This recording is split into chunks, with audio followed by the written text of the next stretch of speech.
El tráfico es horrible y llegas tarde al trabajo. Los niños te están encordeando y el teléfono no deja de sonar. El jefe te grita y vas retrasado con el plazo de entrega. No hay escapatoria para las situaciones de estrés en la vida moderna. Tendemos a pensar que el estrés es algo malo, pero si supiéramos cómo funciona, podríamos usarlo para aprovecharnos de él.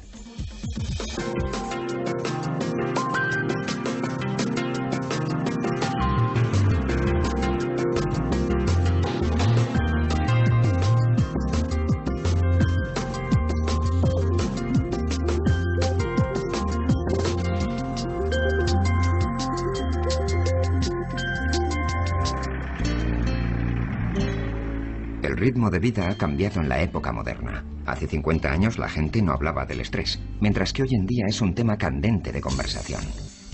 Ahora los medios de comunicación nos ponen cada día ante nuestros ojos todas las cosas negativas que pasan en el mundo. Nuestras propias expectativas y lo que se espera de nosotros en el trabajo y también en casa han aumentado. Y todas esas cosas en realidad lo agravan y nos vuelven más vulnerables al estrés. Pero de lo que quizá no nos hemos dado cuenta es de que el estrés en sí mismo no es el problema. El estrés es una parte normal de la vida. Bueno, la única época en la que no tenemos estrés es justo antes y después del nacimiento. En fin, es la concepción para la muerte. El estrés en sí no es un problema, lo es nuestra reacción a las cosas. La reacción al estrés no es necesariamente malo. Incluso nos puede ayudar a seguir adelante bajo presión. Pero los efectos de un estrés crónico continuo, si no hacemos nada al respecto, pueden ser muy malos. George Brickell lo ha experimentado de primera mano a consecuencia de su profesión, filmando y editando escenas de crímenes para las fuerzas policiales. Después de 16 años de un estrecho contacto con accidentes y crímenes horrorosos, los altos niveles de estrés de George motivaron que su carrera terminara de forma estrepitosa. Llegó un momento que no podía ni coger a mi nieta, y creo que sé por qué. Tuvimos que ocuparnos de un hombre que se había caído a un pozo y llevaba allí 6 semanas, y estaba lleno de gusanos por todas partes. Había gusanos por debajo de lo que quedaba de la piel, y formaba como ondas con los gusanos moviéndose debajo. Y cuando cogía a mi nietecita, parecía como si estuviera viendo a los gusanos, aunque no tenga sentido. El trabajo de George era intenso. Sin importar lo horrible que fuera, se le llamaba para que captara los escenarios de desastres, accidentes y crímenes con espantoso detalle, porque lo que él filmaba más tarde podría ser requerido en un juicio. A veces su trabajo le ocasionaba niveles de estrés extremos. En 1990 se ocupó de la masacre de Aramoana en México, cuando David Gray mató a tiros a 13 personas. Me quedé totalmente petrificado. Estaba absolutamente asustado, como nunca lo había estado antes. Nos dijeron que tal vez estuviéramos al alcance de Gray y que si había disparos corriéramos a meternos en la acequia, que estábamos protegidos por francotiradores y ellos ya verían de dónde procedían las balas. Cuando regresamos nos tomamos una taza de té y un bollo de pan algo seco. Y bueno, es una tontería, pero después de aquel suceso, ese bollo de pan seco fue el mejor bollo que jamás había comido. El té posiblemente estaba más que recalentado, pero me supo realmente a gloria. Todos los sentidos, el sentido del olfato, del oído y de la vista, estaban muy aumentados. El aumento de los sentidos que George experimentó en aquella situación de estrés es una parte habitual de la respuesta del ser humano ante situaciones en las que peligra su vida, llamadas a menudo respuesta de lucha, huida, parálisis. En una emergencia, los humanos reaccionamos tal como lo hemos hecho durante millones de años. Una vez que notamos la amenaza potencial, nuestro cerebro dispara una cadena de reacciones para asegurar nuestra supervivencia. Primero, activa el sistema nervioso simpático. El cerebro manda un mensaje eléctrico a través del sistema nervioso a las glándulas adrenales, las cuales inundan el cuerpo con adrenalina. Esto inicia la explosión a corto plazo de la energía necesaria para responder a la emergencia.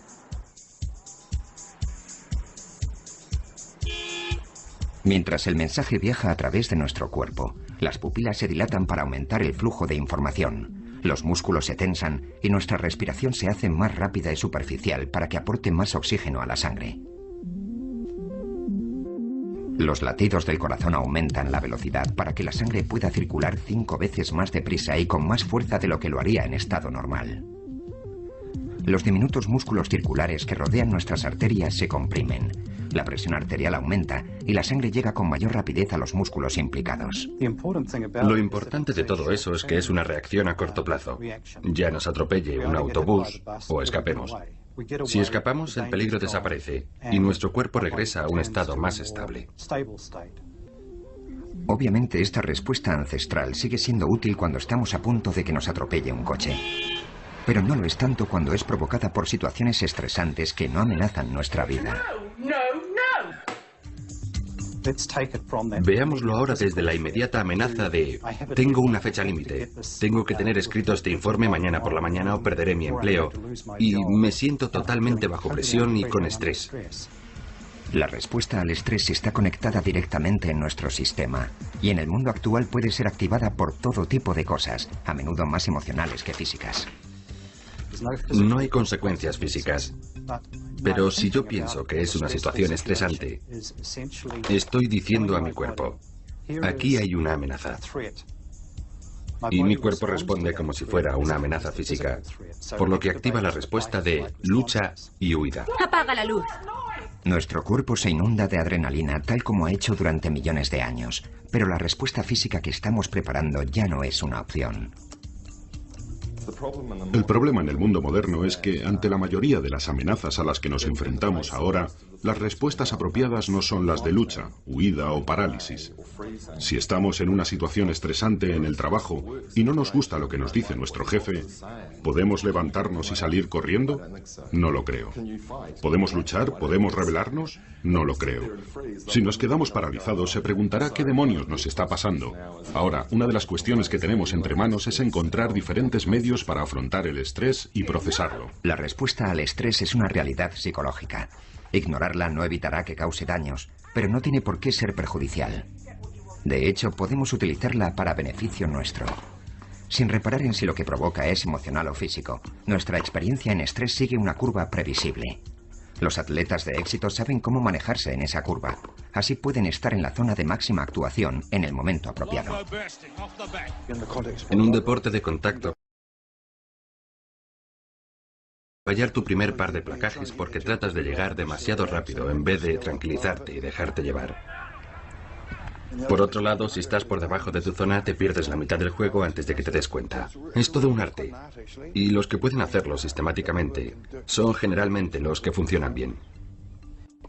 Controlar la zona en la que estás es la clave para mantener tu actuación todo el tiempo. Si te exiges demasiado, puedes tener problemas rápidamente. En el deporte, normalmente, un jugador puede perder la serenidad y golpear a otro jugador. Puede insultar al árbitro, quedarse paralizado o quedarse sin aire. Todos esos comportamientos nos indican que ya han llegado al punto al que se dirigían. Y creo que eso se ve también en los lugares de trabajo y cuando de repente la gente habla sobre la gota que colma el vaso. Lo que es probablemente otra forma de moverse por esa curva hasta un punto donde ya no pueden resistir más y caen estrepitosamente. Una forma de evitar esa caída es no permanecer en la zona de máxima actuación demasiado tiempo. Todos necesitamos descansar, recuperarnos y liberar el estrés de nuestro sistema. Así que lo importante es que en los lugares de trabajo las personas no tengan que mantener su actuación durante 8 o 10 horas al día, 5 o 6 días a la semana, porque al final su actuación decaerá.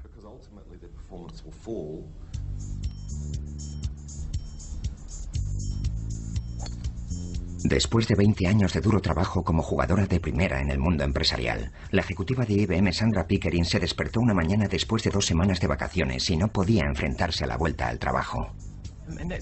Y entonces fue cuando me di cuenta de que en realidad estaba bastante estresada y que necesitaba estar más tiempo desconectada de mi trabajo para poder pensar realmente qué quería hacer, hacia dónde ir y cómo podía controlar mejor esa situación. A la edad de 39 años, Sandra había estado trabajando intensamente durante 7 años en un proyecto especial que no le había dejado demasiado tiempo para estar con su familia. Cuando el proyecto fracasó, de repente sintió que tenía que salir de ahí o hundirse. Estaba bastante preparada para dejar mi carrera, lo cual mirando hacia atrás es obvio que fue una decisión algo precipitada. Creo que las cosas se me habían puesto tan mal que estaba dispuesta a hacerlo. Y eso era muy significativo porque yo tenía una buena y sólida carrera en la industria de la informática. Tenía éxito y no era porque fracasara en algún aspecto, pero en mi interior las cosas se pusieron tan mal que decidí dejarlo. Sandra se había pasado meses trabajando largas horas, a menudo al otro lado del mundo, en zonas horarias distintas. Regresaba a la habitación del hotel, tal vez tomaba algo de cenar para luego coger mi portátil, repasar toda la correspondencia que había recibido de Nueva Zelanda la noche anterior y luego me ponía a hacer llamadas telefónicas hasta las 2 o las 3 de la madrugada. Tenía jornadas de 16 y 18 horas y terminaba cuando, según el cambio de zona horaria, la gente empezaba a trabajar.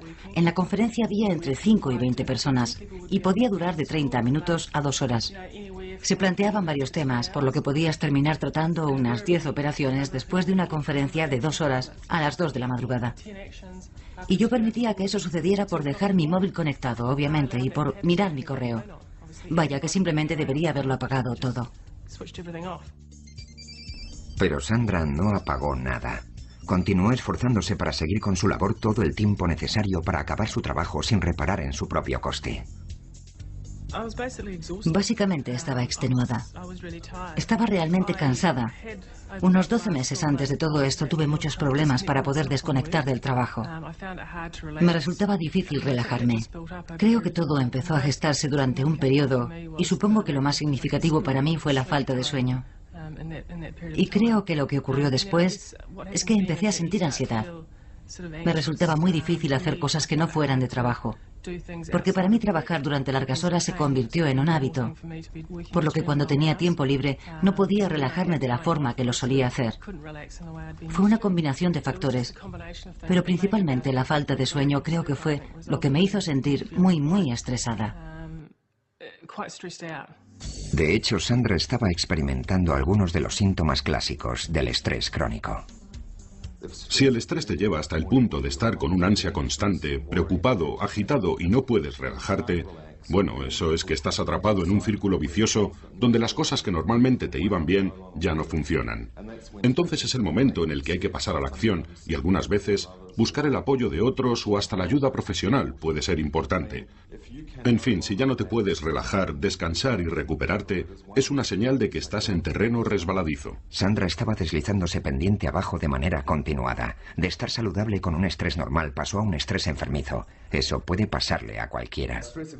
El estrés es algo continuo que depende de nuestra respuesta. Hay un estrés normal que es productivo. Bueno, si no nos sintiéramos ligeramente alterados por los exámenes, no estudiaríamos con más ahínco. El estrés centra nuestra mente y somos más capaces de absorber información y de aprender más. Pero puedes caer en una situación de estrés crónico en la que no duermes bien y al estar más cansado no asimilas la información. Por lo tanto, debes esforzarte más y así entras en un círculo vicioso. Eso es el estrés crónico y en un momento dado hay un número significativo de personas que sufren los efectos. Y eso puede estar relacionado con dificultades en el trabajo, en las relaciones, etc. Pero cuando estás totalmente bloqueado por lo que estás haciendo, reconocer que estás inmerso en un estrés continuo no siempre es fácil. Lo que perdí en ese periodo de tiempo fue la perspectiva. El trabajo era algo que lo englobaba todo, por la forma en que actué, no por lo que algo o alguien hubieran hecho. Y perdí la perspectiva. Por un lado, bueno, me sentía que era invencible y que podía manejarlo. Pensé que tenía el control de la situación, y no era una cuestión de no querer pedir ayuda. En el fondo no creía que la necesitara. Y estoy segura de que si lo hubiese solicitado, la habría encontrado. Esto es lo típico de personas en su situación. Sandra simplemente siguió adelante, trabajando largas horas, día tras día, para realizar su trabajo. Normalmente lo que les ocurre a estas personas es que se desmoronan cuando están de vacaciones. Resulta que las señales de estrés no logran pasar a través de su frenética y ocupada vida y de repente, estando de vacaciones y con un montón de tiempo libre, todo lo que les queda es el estrés, un estado de angustia.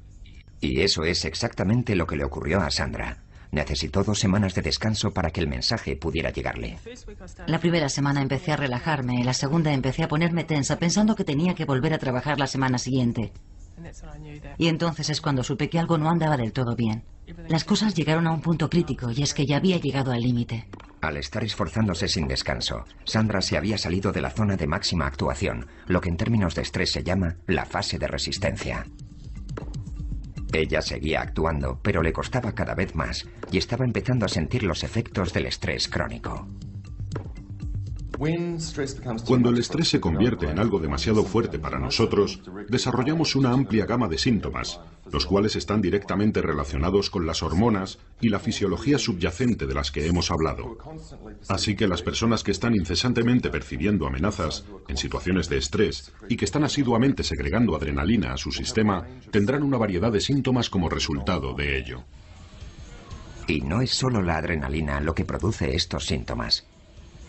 Mientras estos cadetes de la Marina compiten contra el tiempo para evitar que el barco se hunda, se liberan otras potentes hormonas para incrementar más sus oportunidades de supervivencia ante un peligro tan inminente. Una vez que la adrenalina entra a raudales, el cerebro activa nuestro sistema de mensajería hormonal. A través de un circuito diminuto es liberada una corriente de hormonas a la glándula pituitaria, la cual dispara la señal a la glándula adrenal para que libere todo un grupo de potentes hormonas del estrés, como el cortisol. Ellas cambian la forma en que trabaja nuestro cuerpo para soportar la acción de la adrenalina a corto plazo, por lo que el modelo energético en el sistema inmune de estos cadetes está cambiando para hacer frente a la amenaza inminente de su supervivencia en un proyecto a largo plazo. Después de todo, ¿por qué utilizar energía para prevenir el cáncer cuando tu vida está en juego ahora mismo?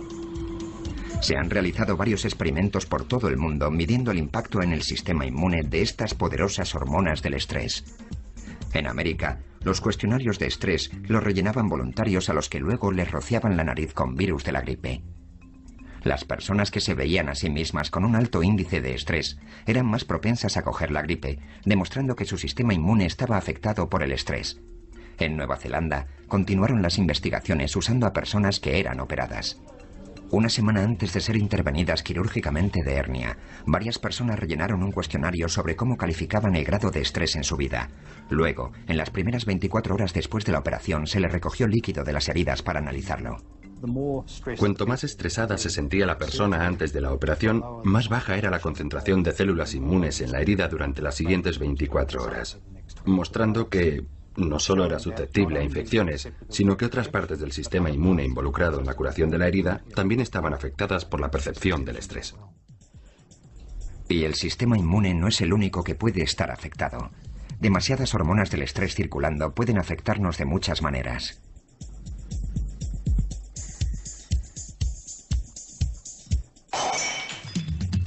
Desde un punto de vista evolutivo, no estamos diseñados para que esas potentes hormonas sean liberadas constantemente en nuestro cuerpo. Pero cuánto nos afecta y a qué partes dependerá del grado de estrés continuo que tengamos en ese momento y de nuestro particular punto débil. Para algunos, el eslabón débil de su salud puede ser el sistema cardiovascular, con un peligroso riesgo a un ataque al corazón. Para otros será su sistema gastrointestinal, con una mayor probabilidad de úlcera de estómago. Y en otros, su vulnerabilidad tal vez sea psicoemocional, lo que puede llevarles a un estrés crónico o depresión. La clave de todo es, primero, reconocer cuándo estamos yendo hacia una situación de estrés poco saludable. Y segundo, tener los medios para ocuparnos de ello. Ocuparnos de ello puede significar a veces obtener ayuda de un profesional. Después de la masacre de Aramoana, el productor de vídeos de la policía, George Brickell, como cualquier otro involucrado, fue enviado a ver a un psicólogo. Después de las sesiones estaba muy sensible. Lloraba un montón. Pero después de la segunda y la tercera me sentí muchísimo mejor. Era la primera vez que iba a un psicólogo y se podría decir que fue toda una revelación, ya que él me peló como a un plátano, es la mejor manera de describirlo.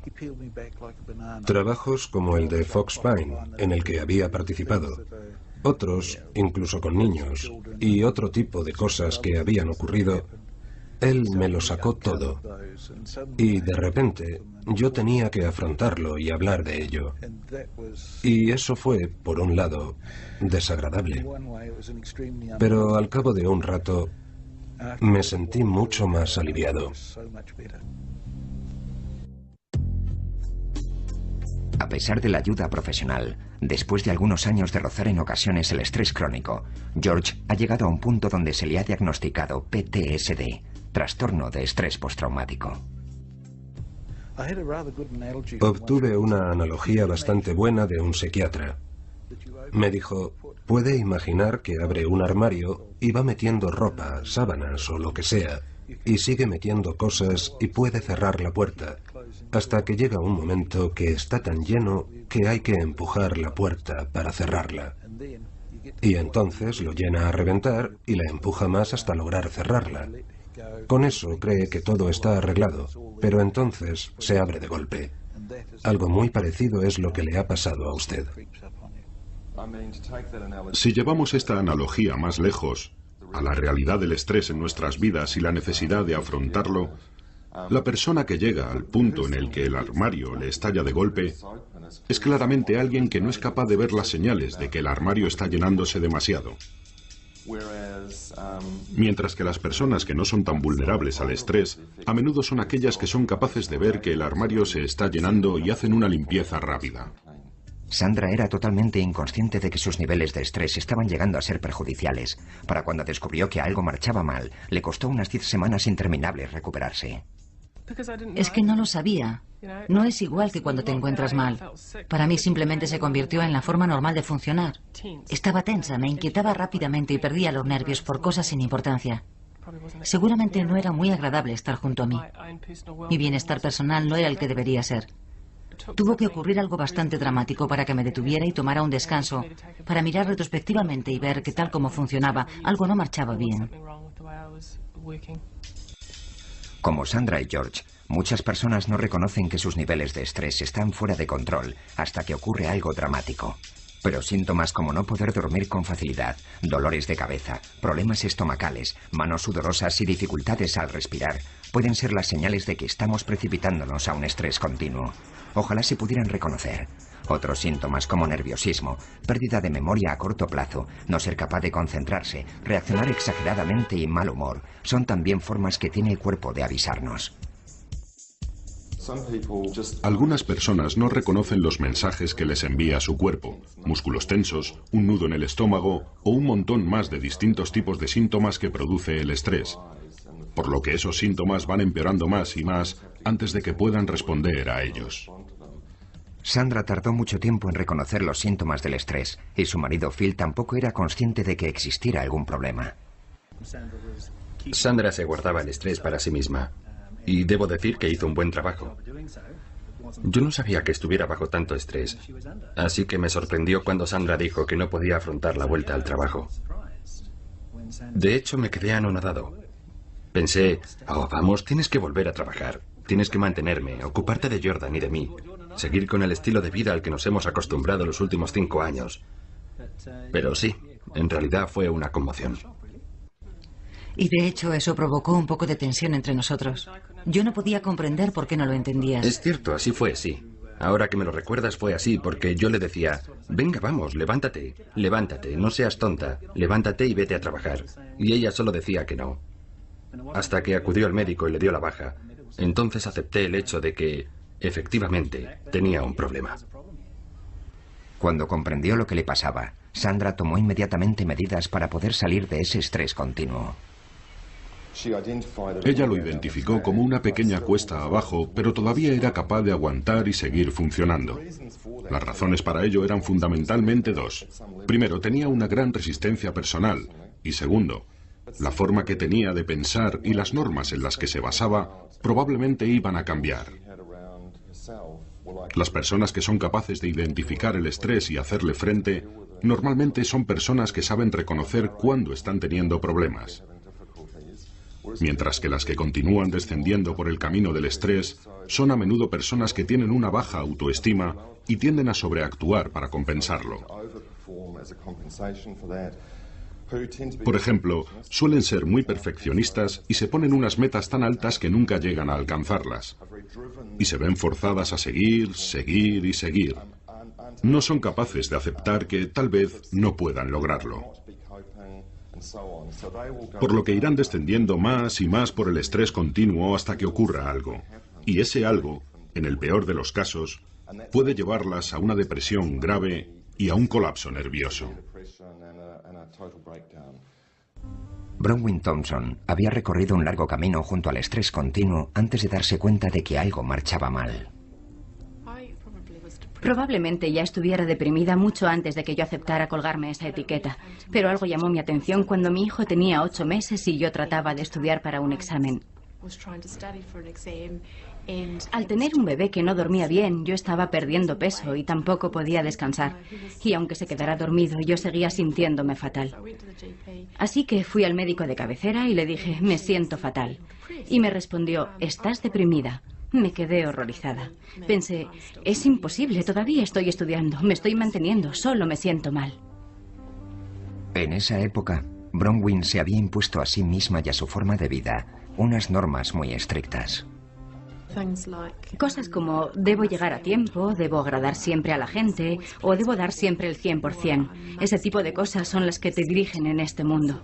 Y eso te conduce a la creencia interna de que no importa nada. No importa la situación en la que estés o las demás cosas que ocurran. Tú tienes que ser perfecta y debes trabajar muy duro. Y para mí eso se convirtió en una regla incuestionable.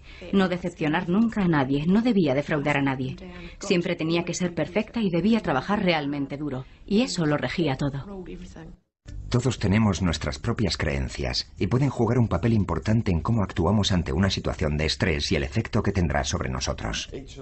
Cada uno de nosotros tenemos un nivel personal de vulnerabilidad a los efectos del estrés, y eso está determinado por 2 factores.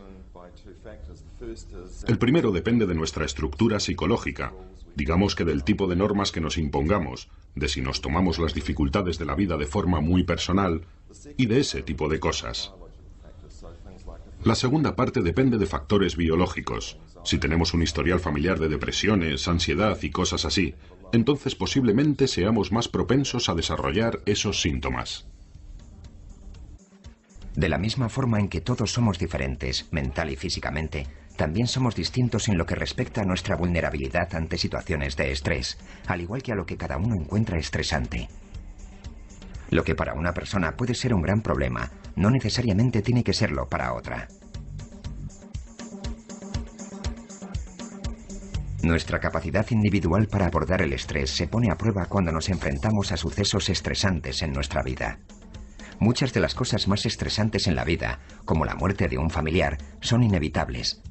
Para algunas personas casarse es tan estresante como divorciarse, aunque afectará de modo distinto a las diferentes personas, dependiendo de cómo perciban cada una esos acontecimientos en sus vidas. En realidad el estrés es una falta de equilibrio entre lo que tienes, en lo que se refiere a recursos personales, y a las expectativas depositadas en ti. Me gusta la definición de la Fundación de la Salud Mental. Dice que la ansiedad o el estrés se da cuando sobreestimas la amenaza, crees que es mayor de lo que puedes hacer frente y subestimas tu capacidad para afrontarla. Y entonces es cuando empiezas a estresarte y a angustiarte. Por eso estos cadetes de la Marina están siendo entrenados para no sobreestimar la amenaza y saber que pueden enfrentarse a ella incluso bajo una gran presión. Y naturalmente, toda esa actividad está usando las hormonas del estrés de la forma que estaba previsto. Porque la actividad física es una de las cosas que podemos realizar todos para que nos ayude a evitar que nuestros niveles de estrés nos dominen. De algún modo, cuando estamos estresados nos afecta físicamente, por lo que el ejercicio regular es una buena manera de quemar esa energía. Digamos que, de hecho, nos quitamos el estrés, y existen buenas pruebas de ello. El ejercicio tiene un efecto positivo a la hora de abordar los síntomas del estrés. El ejercicio puede ayudar, ya que las hormonas liberadas durante la primitiva respuesta de lucha, huida, paralización, preparan nuestros cuerpos para una reacción física. Para muchos de nosotros, el ejercicio es el equivalente moderno más cercano que tenemos a huir ante un tigre de dientes de sable. Lo cual está muy bien si primero hemos sabido entender que estamos estresados.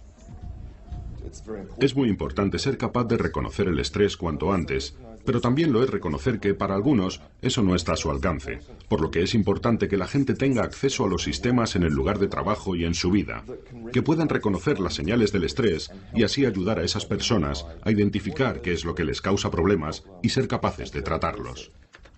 Que es justo donde encaja Bronwyn. Ahora parte de su trabajo es identificar a las personas con estrés en sus valoraciones sobre salud y seguridad. Debido a su particular experiencia con el estrés y la depresión, puede reconocer los niveles de estrés de otras personas, incluso si ellas no se han dado cuenta por sí mismas. Personas como ella juegan un importante papel en la gestión del estrés en grandes organizaciones como los hospitales. Si nos fijamos en tu último trabajo, ¿cuáles crees que eran los niveles de estrés? Por desgracia, por la forma en que trabajábamos, iban de 0 a 10 en 2 minutos. Ángela estaba tan sumamente estresada y agitada después de un día de trabajo que ni siquiera podía tender la ropa. Mis dedos parecían entumecidos y me resentía de la muñeca. Y los codos y hombros me dolían al tener que escribir de forma tan continuada. Ángela tuvo que cambiar su forma de entender el trabajo y también la manera en que lo hacía. En vez de estar tecleando durante 2 horas sin parar, debía de hacerlo solo durante 20 minutos, tomarme un descanso y luego volver a ello. Podía trabajar durante 3 o 4 horas siempre y cuando realizara los descansos. Ángela tuvo que buscarse fórmulas para acordarse de hacer los descansos que necesitaba. Al principio me costaba un poco debido a la costumbre, supongo.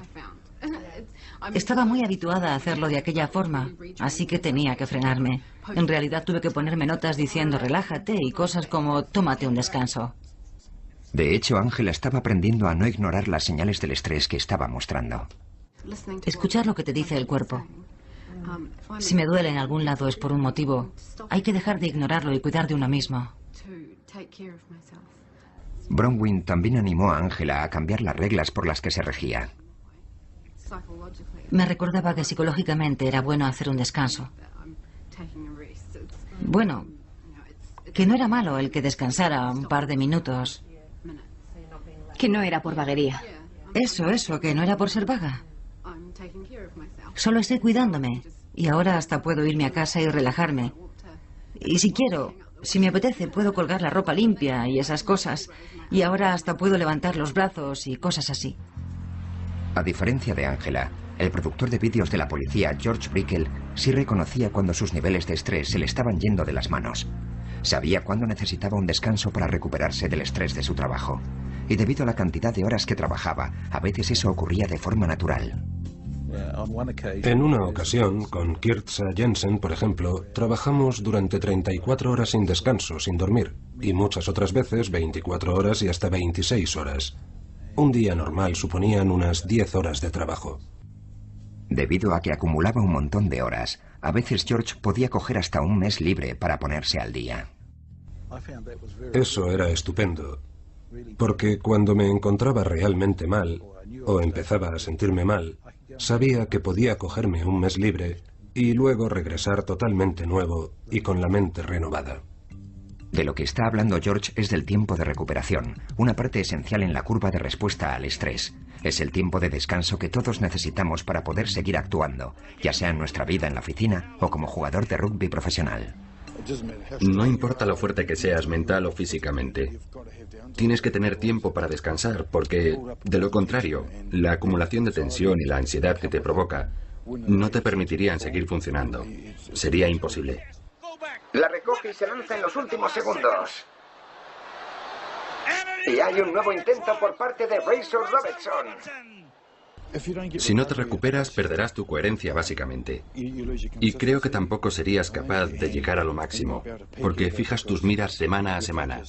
Y nadie puede aguantar todo el tiempo con esa intensidad, sobre todo en el rugby. Si tienes la habilidad de poder desconectar, estarás mucho mejor preparado para la semana siguiente. De hecho, no tener el tiempo suficiente de recuperación puede tener consecuencias graves. Cuando un atleta está mucho tiempo en la zona demasiado alta, supone un coste para su salud y obviamente experimentará diferentes síntomas de estrés.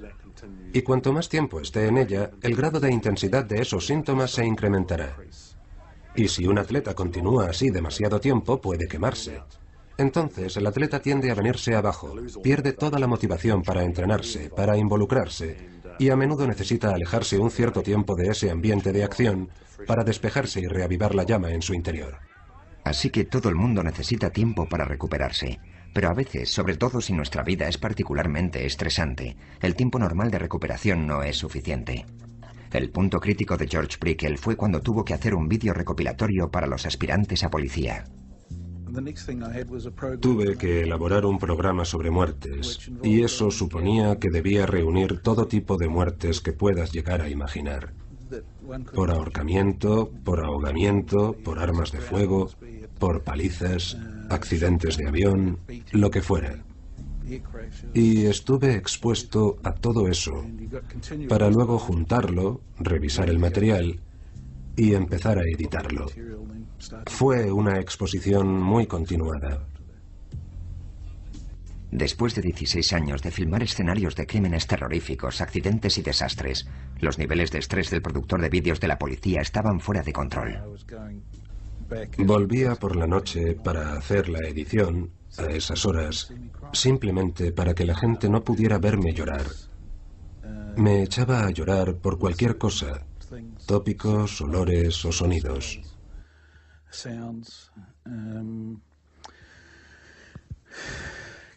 Cuando por la mañana me dirigía al trabajo, me pesaban los pies como si estuviera andando entre el barro. Sabía que tenía problemas, pero bueno, eso ya me había pasado antes y tuve una ayuda muy competente y fui capaz de superarlo. George también estaba experimentando otros síntomas físicos por el estrés. Como cuando me iba a trabajar por la mañana, inevitablemente tenía diarrea, la primera parada era en el servicio. En el pasado, aparte de eso, perdía el equilibrio, me dolía el pecho y varias cosas más que resultaban bastante embarazosas cuando acudí al médico y le conté los síntomas y él no encontraba cómo solucionarlo. Fue muy incómodo. George sabía que necesitaba la clase de tratamiento que le había ayudado en el pasado y la solicitó para sí mismo y para su equipo. Pero cree que cuando su petición no fue atendida adecuadamente, provocó que llegara al punto de no retorno. Hasta entonces no había sido demasiado tarde. No, pero unos 10 o 15 asesinatos más tarde ya era irreparable. Y es que por entonces nos impusieron una ayuda determinada. Y con eso quiero decir que el jefe dio instrucciones para que fuera una persona concreta.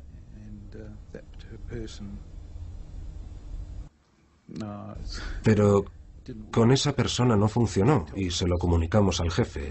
Mi equipo me traía las quejas a mí.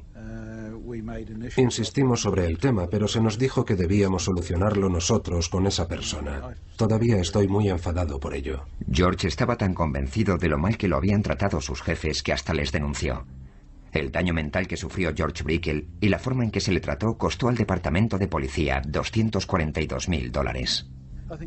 Creo que el juez lo resumió muy bien en el sumario. Decía que si esas cintas que yo manejaba hubieran estado dentro de una caja y se hubiera caído y me hubiera golpeado la cabeza, habría estado cubierto. Pero como esas mismas cintas nos habían afectado de forma distinta psicológicamente, no estábamos cubiertos. En todo el mundo el estrés está siendo cada vez más reconocido como un riesgo en el puesto de trabajo. Y a las empresas se les exige legalmente que proporcionen la ayuda necesaria cuando los niveles de estrés estén siendo nocivos.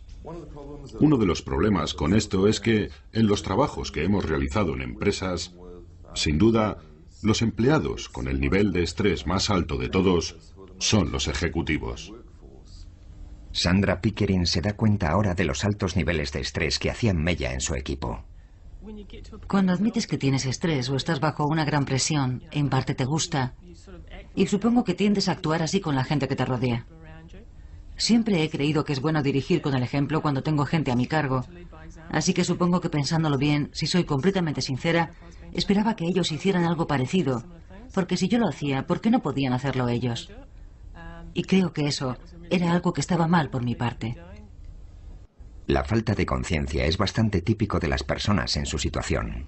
Son personas que tienen que lidiar con los efectos de esta legislación y, no obstante, también son las que sufren los máximos efectos del estrés y son las personas con mayor impulso y rendimiento. Pero hasta que puedan reconocerlo y afrontarlo por sí mismos, ¿cómo demonios van a ser capaces de conocer el impacto que tienen sus puestos de trabajo y en sus asuntos fundamentales? Habiendo sufrido ella misma los efectos del estrés, las expectativas de Sandra han cambiado. Con los equipos que he trabajado, bueno, he tratado de tenerlos muy en cuenta, asegurándome de que hagan cosas sensatas y trabajen las horas razonables. Y creo que desde esta perspectiva, probablemente ahora sea una persona mejor con la que trabajar. Sí, ahora soy más considerada con el estrés de los demás. Ha tardado 5 años y muchas solicitudes de empleo antes de que George asegurara su actual situación como humanitas, en la que ha encontrado una relativa paz. En más de un año que llevo trabajando en este pueblo de retiro, solo ha habido un caso que me haya afectado, y fue durante un curso de resucitación cardiovascular. Trajeron el maniquí de un bebé para demostrar cómo se realizaba la resucitación en un bebé. Y fue justo el hecho de verlo allí, algo que no esperaba, lo que me hizo ir corriendo al baño y me puse malo. Supongo que estaré con la losa de las pastillas para el resto de mi vida, para luchar contra las pesadillas, mantenerlas a raya. Imagino que tendré episodios ocasionales por cosas que vea en la televisión. Los expertos dicen que los síntomas serán peores más adelante. Así que, bueno, es algo que habrá que aceptar. Antes de topar contra el muro del estrés, Sandra creía que era necesario dedicar largas horas para tener éxito en su carrera. Creo que uno de los motivos por el que yo trabajaba como lo hacía era, en fin, que cuanto más trabajara, más éxito iba a tener. Y estuve pensando así durante bastante tiempo, mucho tiempo. Pero echando la vista atrás y viendo lo que hago ahora, no era así. En aquel momento de mi carrera, yo trabajaba entre 60 y 80 horas a la semana, si le añadía el tiempo invertido en llamadas y demás. Mientras que actualmente Sandra organiza su tiempo para trabajar unas 40 horas a la semana sin perder nada de eficacia. Supongo que las otras personas que trabajan a mi alrededor pueden pensar que tal vez me escaqueo. Pero sé por propia experiencia que los resultados son mucho mejores de los que estaba acostumbrada. De hecho, la empresa nos valora por los resultados, no por la cantidad de horas que trabajamos. Por lo que si estás produciendo resultados, puedes trabajar las horas que quieras para conseguirlos. Y en mi caso, puedo controlarlo hasta el punto de producir los mismos resultados en la mitad de tiempo. Sin embargo, Sandra sabe que debe tener cuidado de no volver a caer en las viejas costumbres. Bueno, es como una adicción y tienes que ir recordándolo para asegurarte. Hay que centrarse en las cosas que quieres controlar. Algunas veces me doy cuenta de que vuelvo de nuevo a la vieja rutina, pero he tenido mucho cuidado en asegurarme de poner las cosas en su sitio para evitar que vuelva a ocurrir. Obviamente hay algunas veces en el trabajo de cualquiera que hay que hacer cosas en una fecha límite, pero en esos momentos un poco de estrés puede ser muy productivo. Eso hace bombear adrenalina y hace que te centres más en el trabajo que tienes entre manos. Y cuando hago eso, lo compenso de otra forma. Otra tarde salgo antes y voy a recoger a mi hijo al colegio y no me siento mal ni culpable por ello. Sandra cree que le va mucho mejor después de haber tenido un encuentro tan íntimo con el estrés crónico. Creo que antes era más débil porque no sabía relajarme. Ahora no me siento culpable o bajo presión por decir, haré cosas que sé que en este momento no son razonables. Por lo que creo que ahora soy una persona más fuerte, porque soy capaz de hacer malabarismos, o al menos trato de buscar un mayor equilibrio entre el trabajo y la vida.